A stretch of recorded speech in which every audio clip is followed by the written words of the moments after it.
Kwa majina anaitwa Alred Atela. Hii biashara ni yangu. Mimi nina pool na nina video. Kufika kazini kwangu nikapata mtu wa pikipiki, mtu amepigwa na amefungwa na pikipiki makamba. Hawa tendo wenye walichukulia kwa mkono walifanya makosa. Mimi ningeomba wananchi mfuate sheria kitaratibu na kisasa. Tunaomba ya kwamba kama mwenzako mmekosana ama mmepata mwisi, kuna sheria yenye tunafaa tufuate. Watu ya bodaboda ya usiku ndio wezi.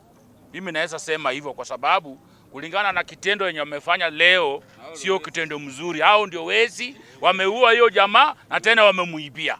Wamechukua hata pesa yake kwa mfuko, kitambulisho wametupa pale, wallet yake iko pale chini. Ilimaanisha alikuwa na kitu na wamechukua, wamempiga sacha na wakamuua.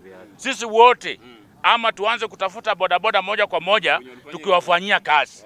Kwa sababu pia sisi tunajua hiyo kazi. Tunaweza kuwafanyia kazi vizuri sana mpaka wanyoroke. Wezi walikuwa hapa mbaya sana.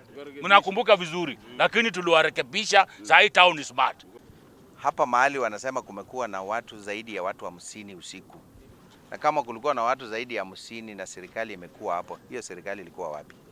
Tunauliza ya kwamba watu wakiwa na shida kama hawa, kama sasa hivi wanasema hii pikipiki ni askari alipigiwa akasema mtu yake sio mwizi. Tunaomba tu tafadhali, hii kitu inaitwa usiku sako waivunje. Wavunje hiyo kitu inaitwa usiku sako, because kazi zenye wanafanya tukutuku hizo na pikipiki, kazi zenye wanafanya usiku sio za kubeba watu, ni kazi ya uhalifu. Saa 7 saa 8 usiku abiria ametoka wapi? Hata kama ni kutoka Nairobi wanafika saa 10. Hiyo ndio shida tuko tunayo. Karibu hii wiki moja tumepoteza na bodaboda karibu 6 na tukijua ni chanzo gani hao watu wanakufa. So naenda kuchukua hatua ya kufuatilia nijue na kina nani wamefanya hiki kisanga.